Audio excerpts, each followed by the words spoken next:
पढ़कर 400 प्लस लाया जा सकता है। दिसंबर से क्या क्या पढ़े? 428 दिसंबर। तो नमस्कार जी, स्वागत है आप सबका विद्या प्रकाश ऑनलाइन क्लासेस में। आप सबका बहुत सारा सवाल रहता है, क्या दिसंबर से पढ़कर 400 प्लस ला सकते हैं? तो मेरा जवाब रहेगा हाँ, आप बिल्कुल दिसंबर से पढ़कर 400 प्लस ला सकते हैं। ठीक है, उसके लिए आपको क्या चाहिए? एक सही स्ट्रेटजी की ज़रूरत चाहिए। एग्ज़ाम आपके युद्ध के समान है। युद्ध को जीतने के लिए आपको एक परफेक्ट रणनीति की ज़रूरत है। इसी तरह अगर आप एग्ज़ाम को जीतना चाहते हैं, एग्ज़ाम में 400 प्लस ला सकते हैं, उसके लिए आपको पता होना चाहिए कि सही समय पर सही चीज़ें पढ़ना। ठीक है, बहुत सारे बच्चे क्या करते हैं, पढ़ते रहते कुछ भी मतलब जो आया, कभी कुछ चीज़ यहाँ से पढ़ ले, कुछ चीज़ यहाँ से, वैसे नहीं करना। आपको पता होना चाहिए कि क्या सही है, क्या हमें पढ़ना चाहिए। सही टाइम पर सही पढ़ाई बहुत ज़रूरी है। ठीक है, उसके लिए ये हम वीडियो लाए आपका। एक वीडियो में आपको पूरा बताएंगे, पूरा एकदम गाइड करेंगे कि किस तरह आप दिसंबर से पढ़कर 400 प्लस ला सकते हैं। ठीक है, अगर आप ये पूरा वीडियो को वॉच करते हैं, पूरा वीडियो देखते हैं, तो आपका 400 प्लस पक्का हो सकता है। ठीक है, बस आपको शर्त है कि आपको मेहनत करना है। हमारा काम है रास्ता बताना, आपका काम है चलना। ठीक है, हम जो बात आपको कहेंगे इस वीडियो में, आपको पूरा बात को ध्यान से सुनना है और अपने जीवन में इसे उतारना है, फॉलो करना है, तभी जाकर आप एग्जाम में 400 प्लस पा सकते हैं। ठीक है, तो चलिए बताते हैं। 5 टॉपिक बताएंगे, 5 ऐसा टॉपिक बताएंगे, अगर इस टॉपिक को आप अपने जीवन में उतार लेते, अपने रूटीन में शामिल कर लेते हैं, तो आपका 400 प्लस कोई नहीं रोक सकता है। ठीक है, तो चलिए टॉपिक नंबर 1 देखिए। पॉइंट नंबर 1 आपका सिलेबस को 3 हिस्सों में बांटे। अगर अभी तक आपका सिलेबस फुल नहीं हुआ है, सिलेबस खत्म नहीं हुआ है, तो आपको क्या करना है? 3 हिस्सों में सिलेबस को बांटना है। कौन सा हिस्सा में? पहला तो सुपर इम्पोर्टेंट चैप्टर, जो चैप्टर से आपका हर साल अधिक से अधिक प्रश्न बनता है, अधिक से अधिक क्वेश्चन पूछा जाता है। उस चीज़ को पहले आपको ध्यान में रखना कि कौन सा चैप्टर से कोई ज़्यादा प्रश्न आता है, कौन सा टॉपिक से ज़्यादा क्वेश्चन आता है। ठीक है, इससे क्या होगा? आपको हर साल आने वाला प्रश्न को जिसे आप पढ़ के ज़्यादा नंबर ला सकते हैं। ठीक है, तो पहला हो गया सुपर इम्पोर्टेंट चैप्टर। ठीक है, अब दूसरा है आपका important and easy chapter. Important and easy chapter, इसमें आपका कम मेहनत में अधिक से अधिक नंबर आप ला सकते हैं। इम्पोर्टेंट ईजी चैप्टर में आपका क्या होगा? कम नंबर में आप अधिक से अधिक नंबर ला, कम मेहनत में अधिक से अधिक नंबर ला सकते हैं। ठीक है, तो पता कैसे चलेगा कि सर हमारे लिए इम्पोर्टेंट क्वेश्चन कौन? क्योंकि जब हम क्वेश्चन बैंक उठाते हैं या बुक उठाते हैं, तो हमें हज़ारों सैकड़ों क्वेश्चन दिखाई देता है, लगता है कि सब सारे इम्पोर्टेंट ही क्वेश्चन है। ठीक है, उसको लिए अगर आप इम्पोर्टेंट पता करना चाहते हैं कि सर हमारे लिए इम्पोर्टेंट क्वेश्चन कौन है, तो आपको क्वेश्चन बैंक उठाना पड़ेगा। क्वेश्चन बैंक की वो आईना है जो आपको बताएगा कि हम आपके एग्जाम के लिए कौन सा प्रश्न ज़्यादा इम्पोर्टेंट है या कौन सा प्रश्न ज़्यादा बार एग्जाम में आ सकता है। ठीक है, तो क्वेश्चन बैंक को आप ज़्यादा प्रैक्टिस करिए। इससे आपको क्या पता चलेगा कि हमारे लिए ये चैप्टर, ये टॉपिक, ये क्वेश्चन ज़्यादा इंपॉर्टेंट है, ये चीज़ आपको समझ आ जाएगा। ठीक है, चलिए पॉइंट नंबर 3 को देखते हैं। 3 नंबर में आपका है लो मार्क्स चैप्टर। जिस चैप्टर से आपका कम से मार्क्स आता है, बहुत कम, उस चैप्टर को आपको क्या करना है? अंत में पढ़ना है, अंत में पढ़ना है। जब ये आपका पूरा एक चैप्टर खत्म हो जाए, जैसे आपके पास समय बच रहा है, तो उसको अंत में पढ़िए, लो मार्क्स चैप्टर वालों को। ठीक है, चलिए पॉइंट नंबर 2 देखिए। पॉइंट नंबर 2 में आपका MBVIN मतलब most very very important objective and long answer को, लॉन्ग आंसर यानी कि 5 नंबर या 2 नंबर या सब्जेक्टिव क्वेश्चन को आप ज़्यादा प्रैक्टिस करिए। यही समय वो है, ये गोल्डन समय है जो आप अगर इस समय अगर प्रैक्टिस पर ध्यान नहीं दीजिएगा, तो आपको फिर कुछ नहीं हो पाएगा।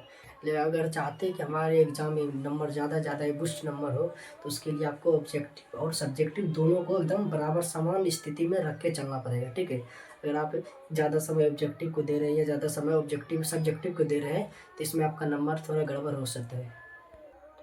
अगर अभी तक आप चैनल को सब्सक्राइब नहीं किए हैं, तो आप चैनल को सब्सक्राइब करके रख लीजिए, क्योंकि आगे हम बताने वाले हैं आपको ऑब्जेक्टिव, इंपॉर्टेंट ऑब्जेक्टिव को कराने वाले हैं, और सब्जेक्टिव सबका तैयारी हम इस चैनल पर कराने वाले हैं। ठीक है, चलिए अगर अभी तक आप सब्सक्राइब नहीं किए चैनल को, तो सब्सक्राइब कर लीजिए, अपने दोस्तों में शेयर करके जरूर बताइए। ठीक है, चलिए पॉइंट नंबर 2 को बता दें आप। चलिए पॉइंट नंबर 3 पर चलते हैं।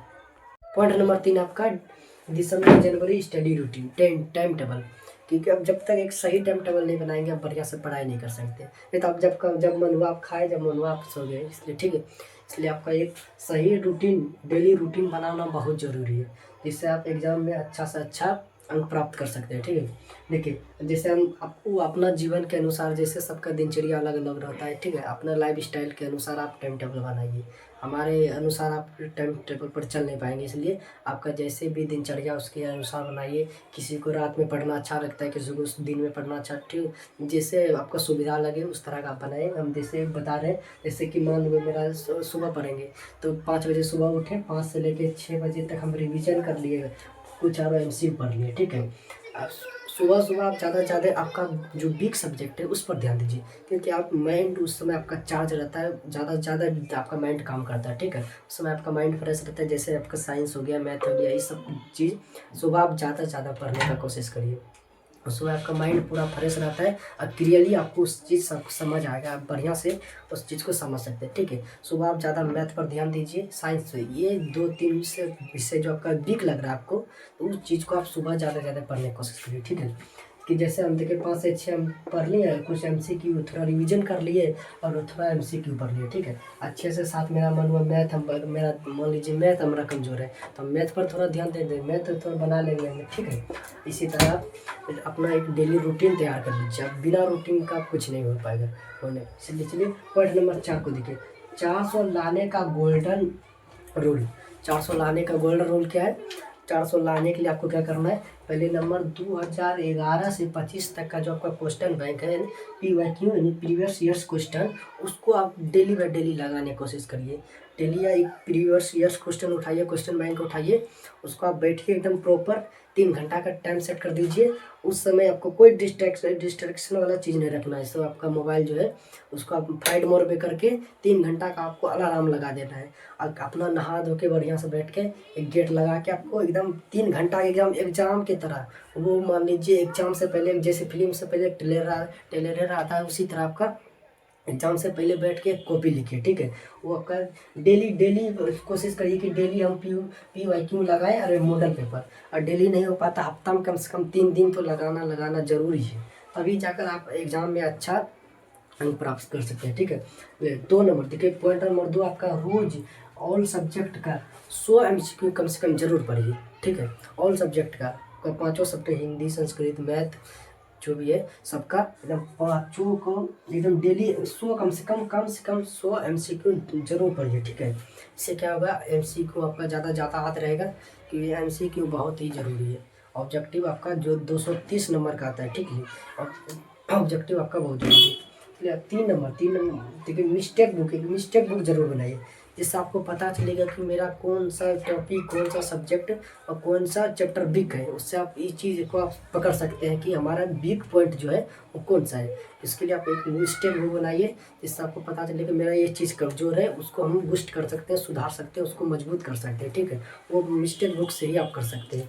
गलती हो वो सवाल आप रोज़ डेली दोहराओ। ठीक है, उससे क्या होगा, आपका जो भी वीक सवाल वीक टॉपिक रहेगा वो मजबूत हो जाएगा। ठीक है, चलिए पॉइंट नंबर 5 को बताते हैं। पॉइंट नंबर 5 है आपका राइटिंग स्पीड इम्प्रूव।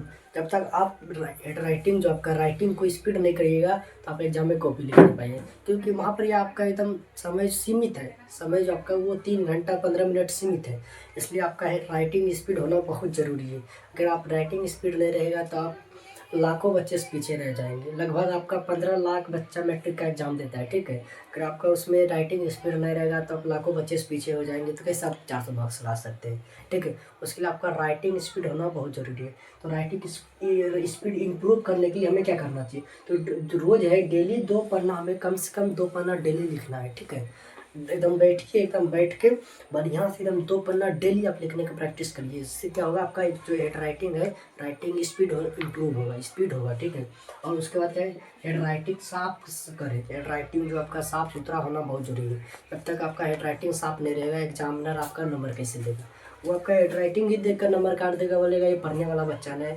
इसका राइटिंग से ही पता चल रहा है कि ये पढ़ने वाला बच्चा नहीं। ठीक है, राइटिंग साफ होना बहुत ही ज़रूरी है। अगर आप साफ राइटिंग को नहीं लिखेंगे, एग्जामिनर आपको आंसर को समझ नहीं पाएगा, तो आपको नंबर फुल कैसे देगा? ठीक है, इसलिए आपको हेड राइटिंग साफ रखना बहुत ज़रूरी है।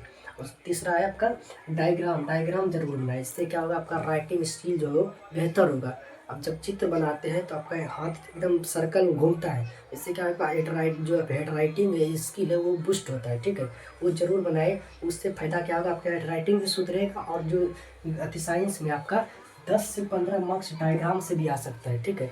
10 से 5 मार्क्स साइंस में आपका डायग्राम से, 2 फायदा होगा इससे आपका, ठीक है। तो इससे क्या होगा, रिजल्ट देखिए, रिजल्ट आपका 400 प्लस आसानी से कैसे लाए, 400 प्लस जो है आसानी से कैसे, देखिए साइंस में आपसे लगभग 60 अंक तो ला ही सकते हैं। 80 आपसे MCQ पूछा जाएगा ऑब्जेक्टिव, जिसमें से आप आराम से 30 से 35 बना लेंगे, ठीक है। और 80 नंबर का पूछा जाएगा ये सब्जेक्टिव, आपका दुगना प्रश्न आता है, इसलिए इसमें आपका 30 से 35 अंक तक आप यहाँ ऑब्जेक्टिव में ला सकते हैं, 40 में 30 से 35 सही कर सकते हैं, ठीक है। तो ये 60 अगर आप ला लेते हैं, 60 और साइंस में, और आपका 18 से 19 भी मिल जाता है ना, आपका 18 से 19 भी प्रैक्टिकल में मिल जाता है, तो आपको यहाँ पे 69 नंबर सॉरी, तो यार 79 नंबर हो जाएगा, कितना हो जाएगा, 79, 79 नंबर आपका हो जाएगा। अगर 60 नंबर भी आप लाते हैं तो आपका 79 नंबर हो जाएगा। SST में अगर आप 65 भी लाते हैं, 65 मार्क्स भी लाते हैं, और यहाँ से आपका मान लीजिए 20 जोड़े 85, या 85 नहीं तो 84, मान लीजिए 84 नंबर आपका हो जाएगा। 19 नंबर भी आपको प्रैक्टिकल में देता है, तो 84 नंबर यहाँ से हो जाएगा। अब मैथ में आप अगर 85 या 85-90 के आसपास ला सकते हैं, उसके लिए मैं वीडियो बना कर रख दिया, इसका लिंक मैं डिस्क्रिप्शन में दे दूंगा, या आप चैनल पर जाके देख सकते हैं कि मात्र 6 चैप्टर पढ़कर आप 90% ला सकते हैं, इसका वीडियो मैं डाल चुका हूँ, आप जाइए उस वीडियो को देखिए, ठीक है। आप मैथ में वहाँ से अगर वो वीडियो को पूरा देख लेते हैं, 80-90 वहाँ से भी ला सकते हैं, ठीक है। अगर मैथ में आप 85 से 90 भी ला देते हैं, तो आपका जो सपना है 400 का वो पूरा हो जाएगा, ठीक है। तो हिंदी में आपका 80 है, इसको बढ़ा भी सकते हैं, 80 है तो आप 85 बढ़ाने, 90 बढ़ाइए, जैसे आपका वो तो मेहनत के अनुसार डिपेंड करता है, मेहनत कि आप कितना मेहनत कर रहे हैं, कितना, ठीक है। अगर संस्कृत में आप 80 से 90 भी ला सकते हैं, ठीक है। तो आपका यहाँ 403 नंबर हो जाएगा, ये टोटल जोड़े तो आपका ये 403 से लेकर 418 नंबर बन रहा है, ठीक है। जो भी वीडियो में हम ये बात बताएं, आप ये पूरा बात को अपने रूटीन में शामिल करते हैं, तो आपका 400 प्लस अंक जरूर आएगा, ठीक है। धन्यवाद, मिलते हैं अगले वीडियो में, बाय बाय।